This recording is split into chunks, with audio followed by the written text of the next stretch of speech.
For academic excellence with a Bible-based curriculum, consider Baguio Benguet Christian Colleges in the beautiful Cordillera region of Luzon. A Christian education and a bright future are just a phone call away. Baguio Benguet Christian Colleges.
Call.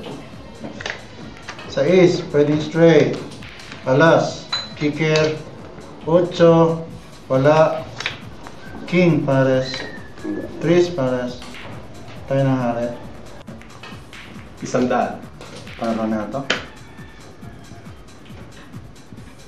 Anong bara mo? 100 para malaman mo.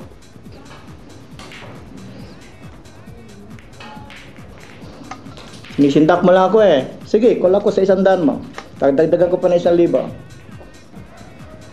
Talo. Ako din. 500 na lang pera ko. Sabi ko na nga ba? Sandali lang.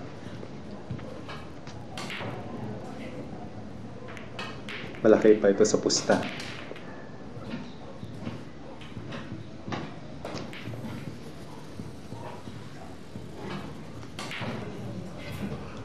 Straight.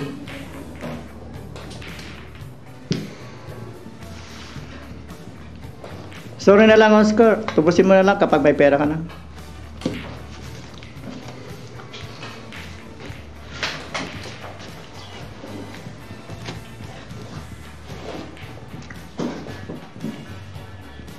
Ayun yung natatalo. Dapat masanay na siya. Gusto yung taong yun. Pinapagalan yung mga anak ko sa kolehiyo. Ayun ang barana. Yan.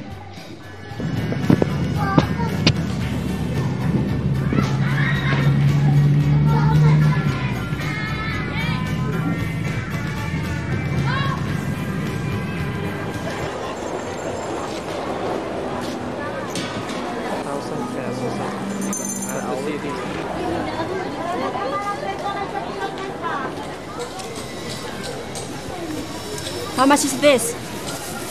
50 pesos, ma'am. Handmade. 45 for you. Okay. How much you like?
Ba't ngayon ka lang?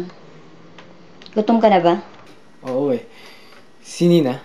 Nakikipaglaro sa anak ni Mrs. Bundang. May kanin na tripolyo dyan sa kusina.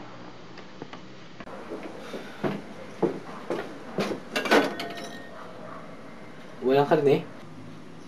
Bakit? May pinatago ka ba? Anong palagay mo sa akin? Gumagawa ng milagro?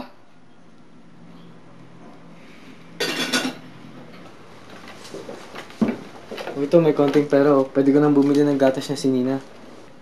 60 pesos? Yan lang ang kinita mo? Eh, alam mo naman, 2 basket lang na kaya kong ibenta. Eh para ano ba't gumagawa ako ng basket kung hindi mo rin pala maibebenta? Hayaan mo, baka swerte yun bukas. Imulat mo ang mga mata mo, George. Wala na tayong pera para bayaran natin ang may-ari. Nandiyan na naman siya kanina. Pumunta siya. Nakatingin siya sa akin ng may pagnanasa. Huwag mong masabi-sabing bukas. Bukas pupulutin na tayo sa kalye. Hayaan mo, kakausapin ko si Mr. Malas. Yung manyak na yon, wala siyang puso. Maayos din ang lahat. Anong gagawin natin? Hindi ko alam. Mag-isip ako ng paraan.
Pedro.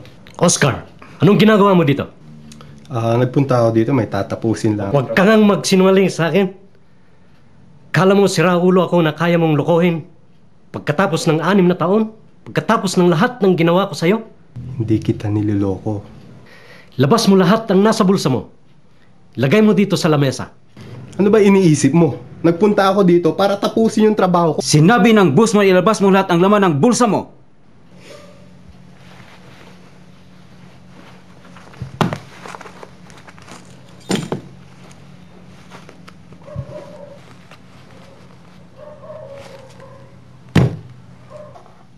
Maupo ka, Oscar.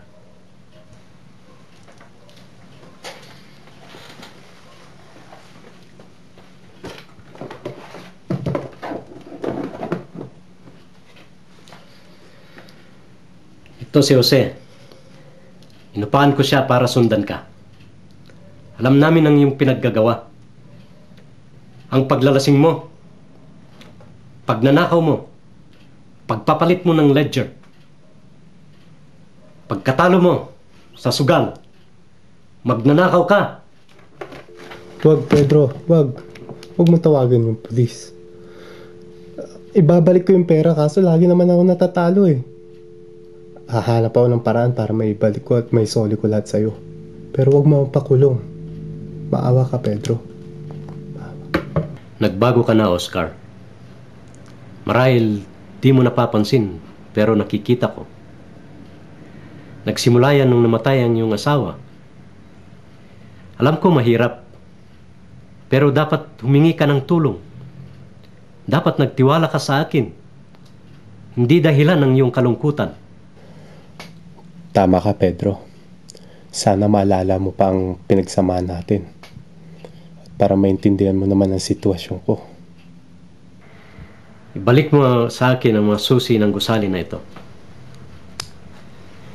Umuwi ka na. Lilinisin ko ang lamesa mo bukas at ipapadala ko kay Jose ang mga gamit mo. Salamat. Salamat, Pedro. Hindi na ako magsusugal. Hindi mo ito pagsisisihan. Sinusumpa ko. Siguraduhin mo lang. Sige, umalis ka na.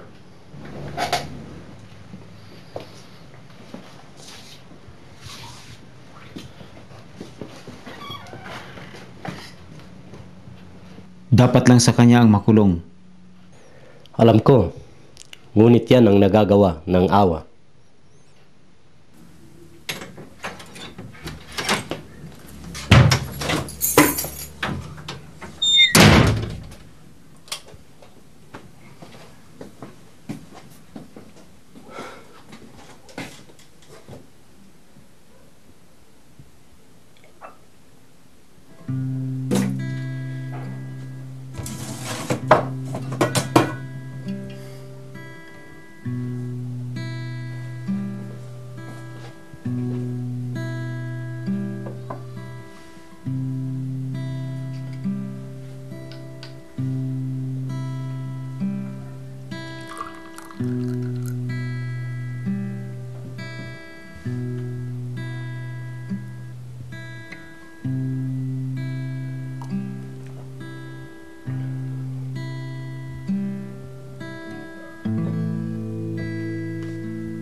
Maria, gabi na. Tulog na tayo.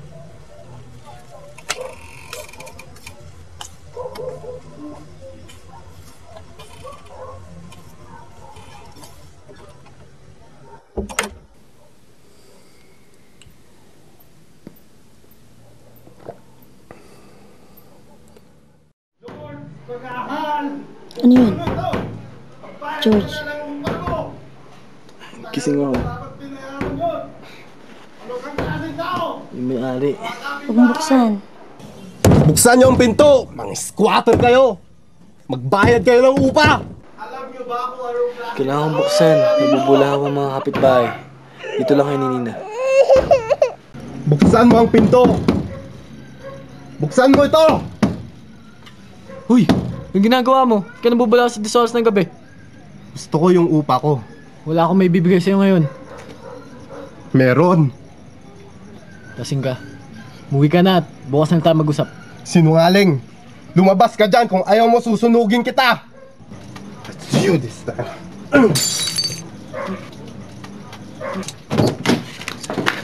Ano ba problema mo? Siraulo ka ba? Ikaw? Ikaw at maganda mong asawa. At yung maliit mong anak. Tumitira kayo dito ng libre. Dapat nagbayad ka ng upa mo nung 1 linggo. Nasaan na ang pera ko? Sabi ko sa'yo, wala akong may bibigay eh! Sinungaling ka! Ikala mo sikat ka? Ikala mo sikat ka dahil may pamilya ka? Ito ang bagay sa'yo!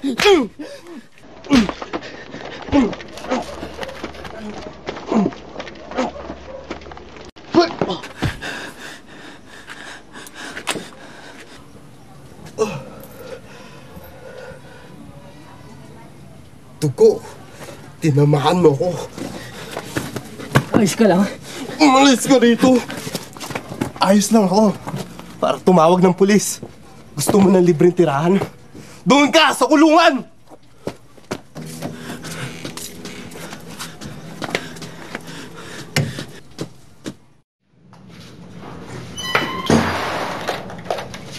Hanggang kailan ako dito? Tumahimik ka nga.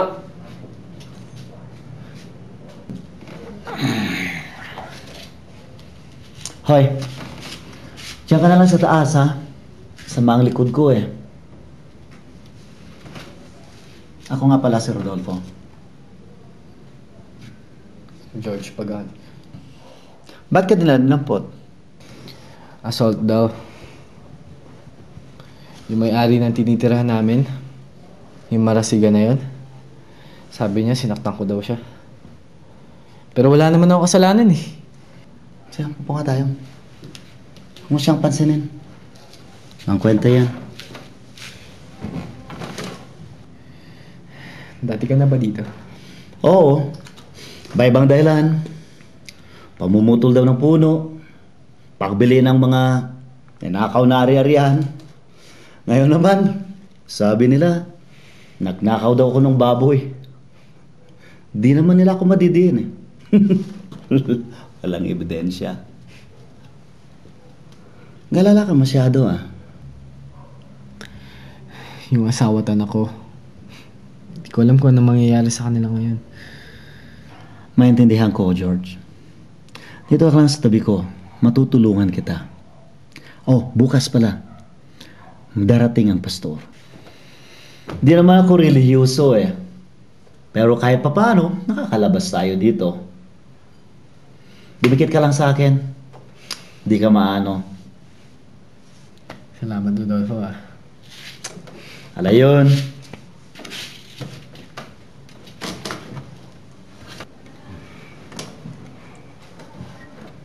Pero kung gusto mo kong pasalamatan, baka pwede mo kong partihan sa pagkain mo bukas. Di naman ako malakas kumain eh. Oh, ayos yun. Ayos yun. Sige, tulog ka na, kaibigan.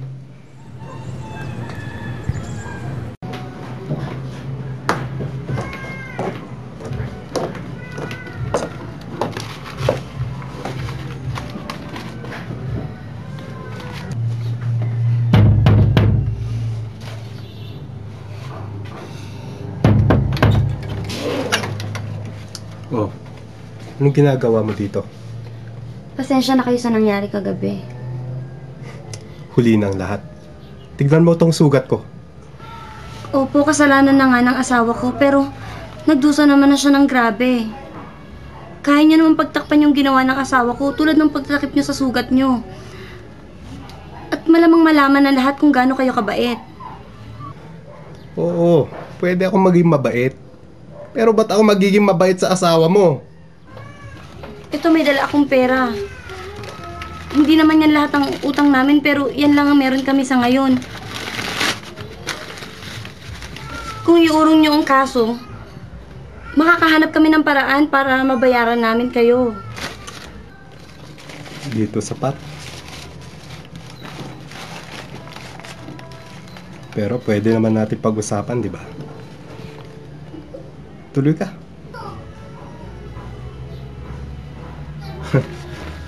Pwes, ang perang ito ay para sa isang gabi lamang. Bukas, umalis na kayo. Kundi bababa ako para kalad ka rin kayong paalis. At sa asawa mo, pwede na siyang mabulok sa kulungan. Hindi po. Maawa naman kayo sa asawa ko.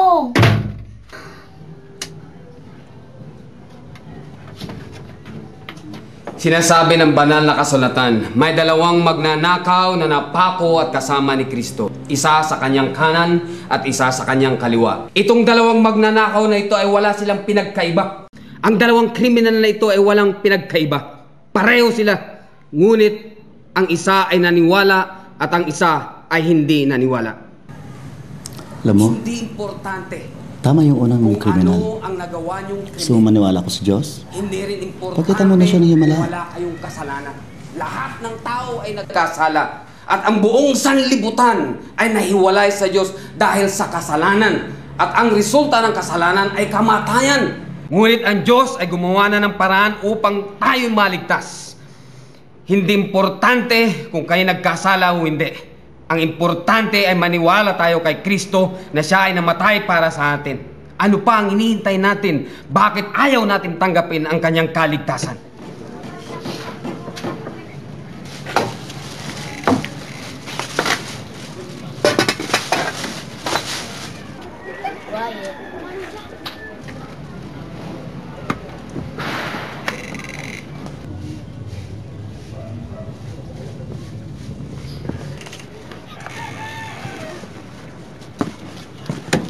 Gusto mo nila? Tao po, nagtatanong lang po. Ito ba ang bahay ni Oscar Marasigan? Ano ang kailangan niyo sa kanya? Binayaran ba niya kayo para paalisin kami dito? Ay, hindi po. Binigay ko na sa kanya lahat ng pera. At sinabi niya makakatira kami dito hanggang bukas. Pero pakisabi na nga lang sa kanya, Mrs. di bali na lang. Matutulog na lang kami sa kuweba. Mrs. Hindi po ako kaibigan ni Mr. Marasigan. Gusto ko lang malaman kung ano po ang ginawa niya sa inyo.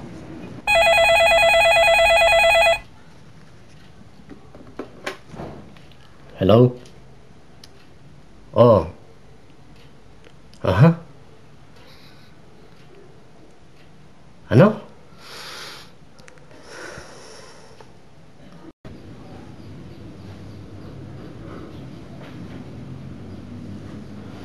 Dahil lahat tayo ay nagkasala, ang buong sanlibutan ay nahiwalay sa Diyos dahil sa kasalanan, at ang resulta ng kasalanan ay kamatayan. Ngunit ang Diyos ay gumawa na ng paraan upang tayo maligtas. Tayo maligtas. Tayo maligtas.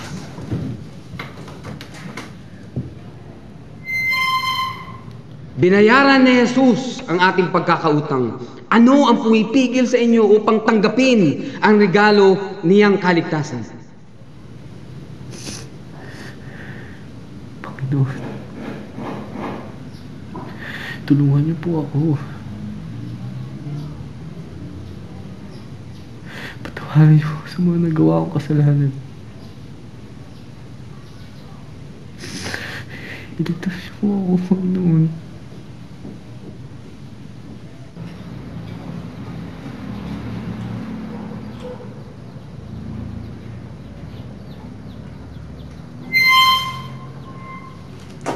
George Pagahal. George Pagahal, laya ka na. Hey George, bangon. George, bangon. Bangon. Sandali lang ha. Ano kailangan niya? Pinapalaya ka na. Bangon. Laya na, oo. Sige, dali lang. Baka magtawag na sila.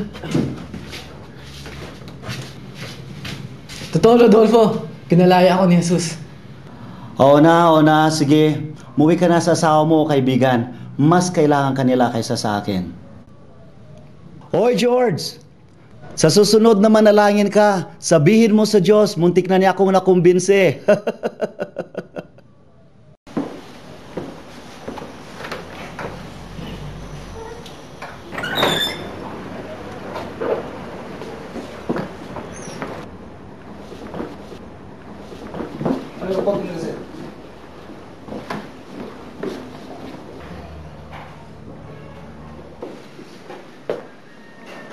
Pedro, nagsinungaling ka sa akin. Hindi. Ikaw mismo ang nagdala nito sa iyong sarili. Handa kitang patawarin sa napakalaking kasalanan mo, pero hindi ka man lang nagpakita ng kabutihan sa babaeng ito, sa kanyang pamilya, sa napakaliit na pagkakautang nila. Ikaw ang pumili ng iyong kinahinatnan, imbis na naawa ka.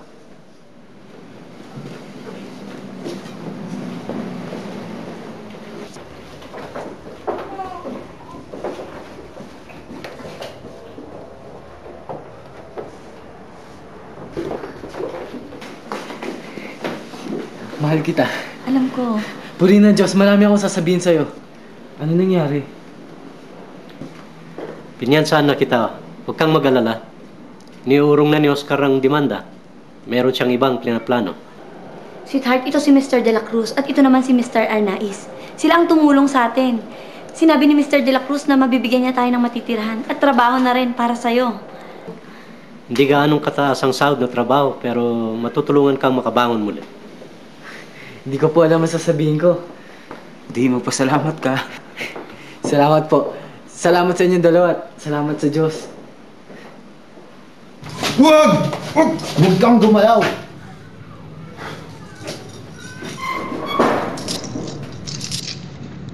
Oh, Marasigan. Huwag kang manggulo dyan, ha? Marasigan? Oscar Marasigan?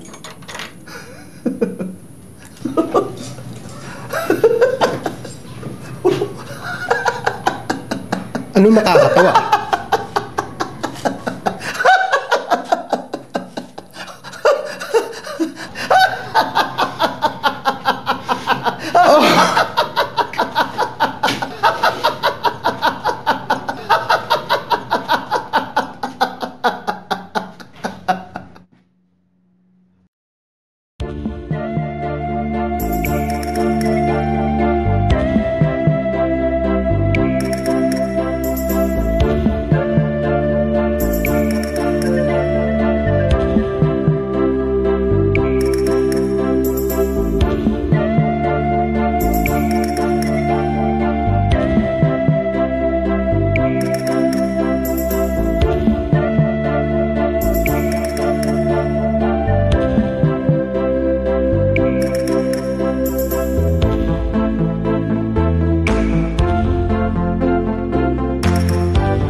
on-campus housing, daily transportation to and from the heart of Baguio City, school activities, and a caring staff.